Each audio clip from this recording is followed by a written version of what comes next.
Indeed, indeed. But I got one more thing. Other than somebody mentioned this and stuff, and this is related to what I was talking about earlier. And just want to make this clear. There's a lot of people, especially in the Western astrology world, that's essentially saying that because of this conjunction between Saturn and Jupiter in Capricorn, that is marking the age of Aquarius. We did an episode on the age of Aquarius. We address what defines an astrological age. Real brief, and we just clear that up real quick, that that's not how you determine astrological ages. No.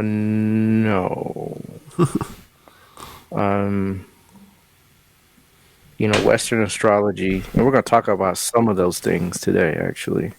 Yeah. Western astrology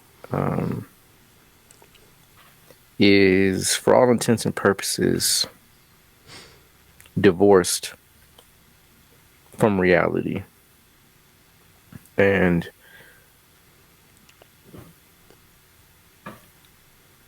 you can create all kinds of different methods and means to try to exact something that's not there, because it's not there. Right? For example, and I don't know why that would commemorate something if it's not even the sign that would be.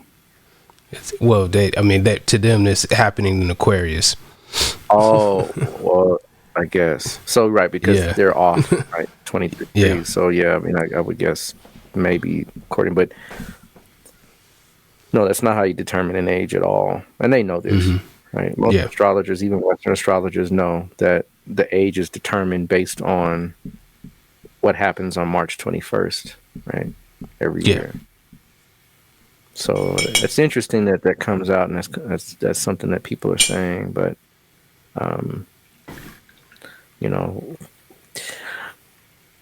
Western astrology is like this. There's a little bit of truth in it.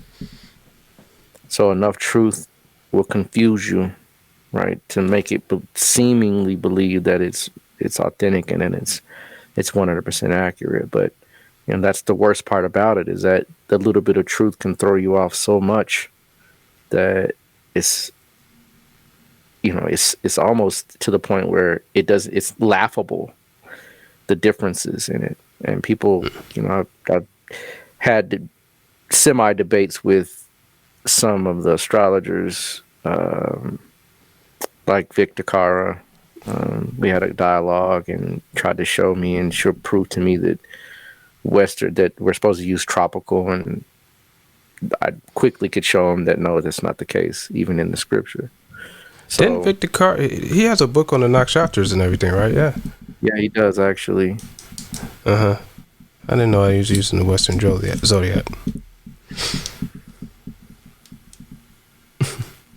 Hold on one second.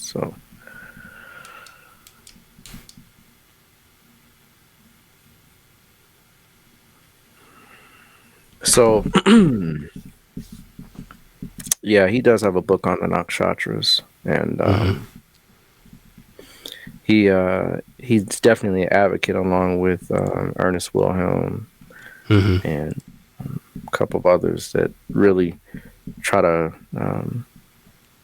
lay into that theory. And it's clearly in Parashara, in Brihat Parashara's Horshastra's work. When you study Shadbala,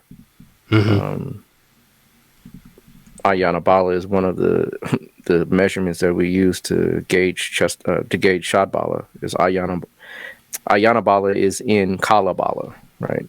Kala Bala is one of the strengths that we judge or use to gauge, right, planetary strength.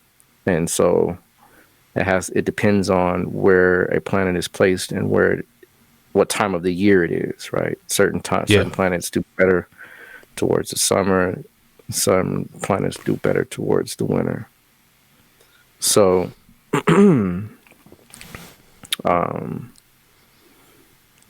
that alone tells you to add the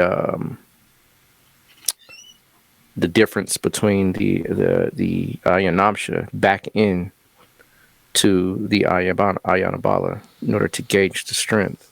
Well, this is from Parshar's month, so why would he add the Ayat Namsha back in if the Ayat Namsha was already included, which is the death blow, right, to anything that you could say as far as being used as far as Vedic using tropical, right, as the baseline. You would never have to mention it, right?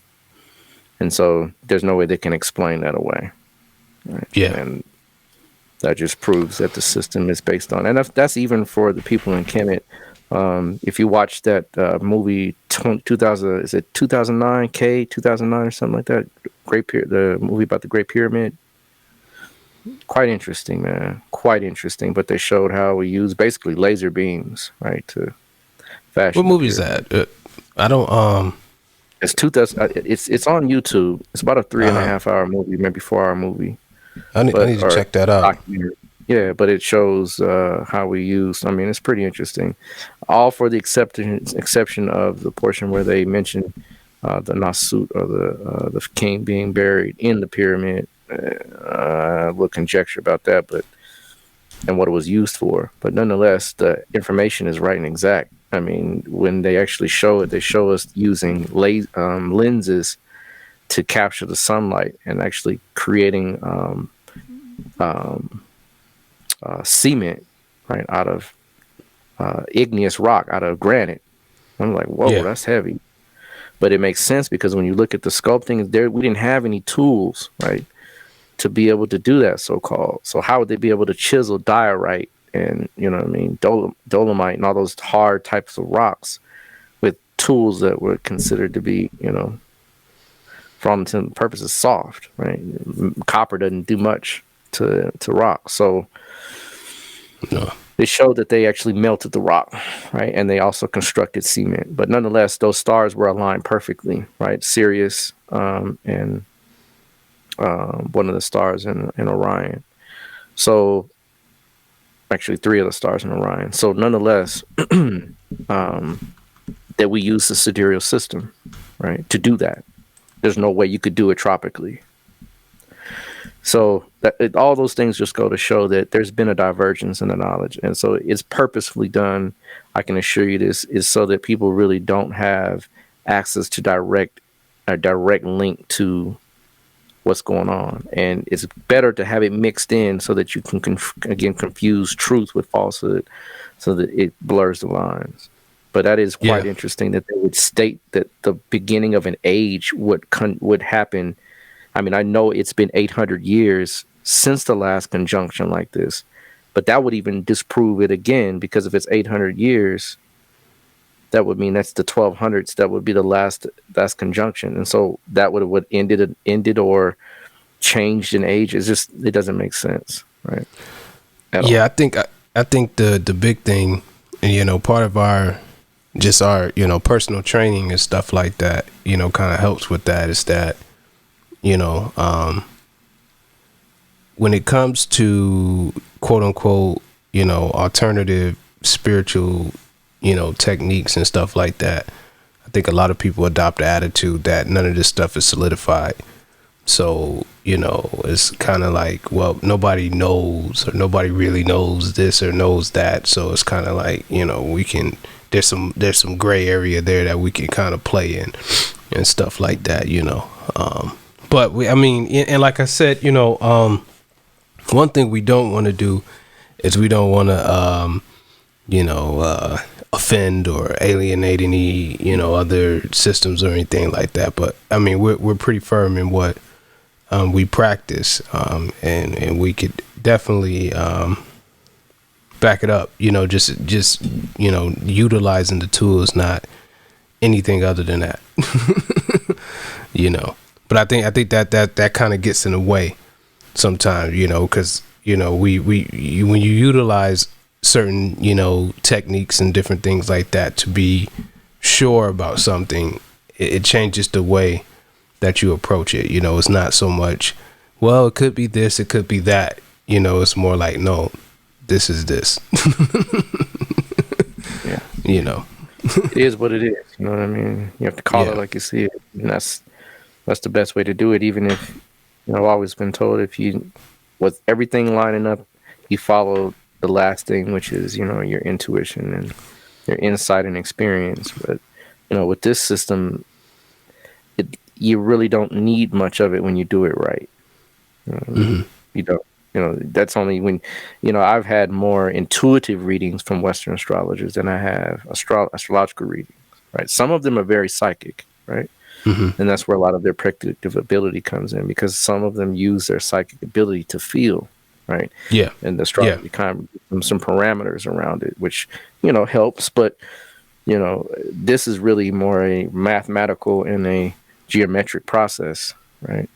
That renders a clear insight into what's going on. And then from that level, right, your intuition applies. So, but like you said, we don't alienate.